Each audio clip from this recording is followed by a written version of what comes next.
വിനയൻ എത്തിയോ? അല്ല, മക്കളെവിടെ? അവർ കൊണ്ടുവന്നില്ലേ? ഇല്ല, അവര് മാമന്റെ അമ്മയുടെ കൂടെ വീട്ടിൽ തന്നെയാ. അല്ല, ഇതെന്താ ആർക്കും ഒരു എനർജി ഇല്ലാത്തത്? അനുവിന്റെ മുഖമൊക്കെ കണ്ടില്ലേ? ആകെ ഒരു സങ്കടത്തിന്റെ ഫീല്. ഹലോ, നാളെ വിഷുവാ, സന്തോഷിക്കേണ്ട ദിവസാ. എന്നും എപ്പോഴും എല്ലാവർക്കും ഒരുപോലെ ഇരിക്കാൻ പറ്റില്ലല്ലോ വിനയ. ആ, അത് ശരിയാ. ഇപ്പോ എന്റെ കാര്യം തന്നെ ഓർത്താ മതിയല്ലോ. എത്രയോ വിഷു ഞാൻ വിഷമിച്ചിട്ടുണ്ട്. പക്ഷെ ഈ വിഷു അത് സന്തോഷത്തിന്റെ വിഷുവാ. എന്നാലും മക്കളെ കൂട്ടിക്കൊണ്ട് വരായിരുന്നു വിനയന്. അവരെ കൊണ്ടുവരുന്നുള്ള പ്രതീക്ഷയല്ല ചീരു. അത് സാരമില്ല അമ്പിളി ചേച്ചി, അവളെ ഞാൻ കാര്യങ്ങൾ പറഞ്ഞ് മനസ്സിലായിക്കോളാം. എന്റെ മക്കൾക്ക് കൊടുക്കാൻ പറ്റാത്ത സ്നേഹവും സന്തോഷവും എല്ലാം തിരിച്ചു കൊടുക്കാനാ ഞാൻ ആഗ്രഹിക്കുന്നത്. അതുകൊണ്ട് ഈ വിഷു ഞാനും എൻ്റെ മക്കളും കൂടി അവരുടെ അച്ഛന്റെ വീട്ടിൽ അടിച്ച് തകർക്കാൻ പോവാ.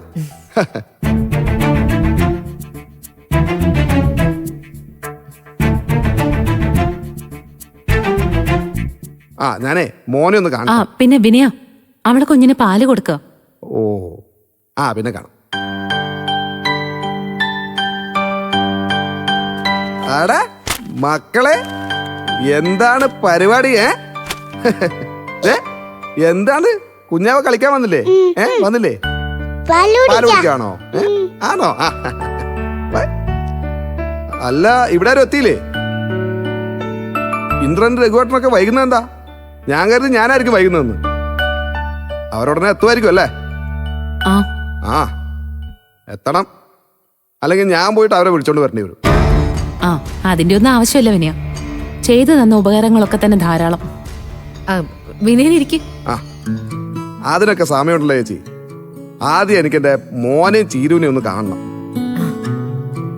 അല്ല, അച്ഛൻ ഇല്ലേ ഇവിടെ? അച്ഛൻ എത്തിയിട്ടില്ല, ഇപ്പൊ വരും. ഓ, ആ പിന്നെ എല്ലാവർക്കുള്ള സമ്മാനം ഞാൻ കൊണ്ടുവന്നിട്ടുണ്ട് കേട്ടോ. എന്തിനാ വിനയ ഇതൊക്കെ? ഇതെല്ലാം എൻ്റെ ഒരു സന്തോഷത്തിന് വേണ്ടി വാങ്ങിയതാ ചേച്ചി. എനിക്ക് ഒരുപാട് സന്തോഷമുള്ള വിഷുവായത്. ഈശ്വരൻ എൻ്റെ എല്ലാ ആഗ്രഹങ്ങളും സാധിച്ചു തന്ന് എന്നെ അനുഗ്രഹിച്ച വിഷു. ഇത് ആഘോഷിച്ചില്ലെങ്കിൽ പിന്നെ എങ്ങനെയാ? വിനയൻ അകത്തേക്ക് ചെല്ലേ. ചിരു മോനും റൂമിലുണ്ട്. അപ്പോഴേക്കും ഞാൻ കുടിക്കാൻ എന്തെങ്കിലും എടുക്കാം. ശരി, എന്നാ പിന്നെ ഞാൻ അവരെ ഒന്ന് കാണട്ടെ.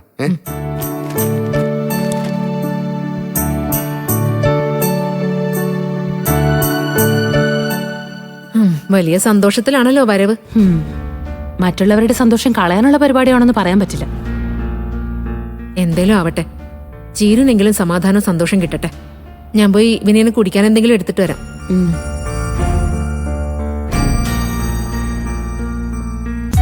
എന്താ വാവേ ചക്കര, എന്തടാ നീ? കണ്ണു തുറന്ന് നോക്കടാ അച്ഛൻ. ഇവൻ ഏതു നേരം ഉറക്കം തന്നെയാണല്ലോ. ആ, ഇപ്പൊ ഉറങ്ങിയതേ ഉള്ളൂ. മക്കളെ കൊണ്ടുവന്നില്ലേ? ഇല്ല, ഇത്തവണത്തെ വിഷു ഞാൻ എൻ്റെ മക്കളുടെ കൂടെയാ. അത് നമ്മുടെ വീട്ടിൽ നമ്മൾ തകർക്കാൻ പോവാ അല്ലേ? വിഷുവായിട്ട് എനിക്കെന്റെ മക്കളെ കണ്ടൊന്ന് കൈനീട്ടൊക്കെ കൊടുക്കണമെന്നുണ്ടായിരുന്നു.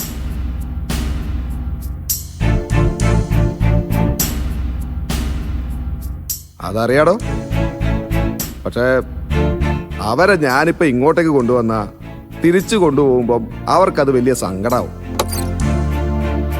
എന്തിനാ വെറുതെ ആ പാവങ്ങളെ വിഷമിപ്പിക്കുന്നത്? ഇപ്പോ അവരെ അമ്മേന്റെയും മാമന്റെയും കൂടെ ഹാപ്പിയാ. അല്ലെങ്കിൽ പിന്നെ നീ കൂടി ഞങ്ങളുടെ കൂടെ വരണം. അതിന് നീ ഇപ്പൊ തയ്യാറല്ലല്ലോ. ദേ വന്ന നാളെ നമുക്ക് അവിടെ വിഷു അടിച്ചു പൊളിക്കാം.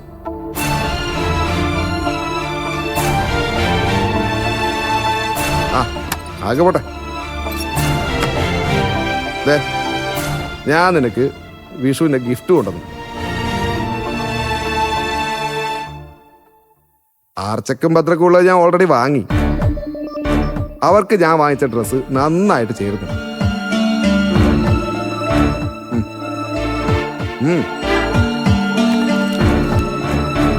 സത്യം പറയാലോ, ഇപ്പം അവരെന്നെ നെഞ്ചിന്ന് മാറിക്കിടക്കാറേയില്ല. ഇത്രയും നാളും ഞാൻ നഷ്ടപ്പെടുത്തിയത് ഇത്രയും വലിയ കാര്യമാണല്ലോ എന്ന് ഇപ്പോഴാണ് മനസ്സിലാവുന്നത്.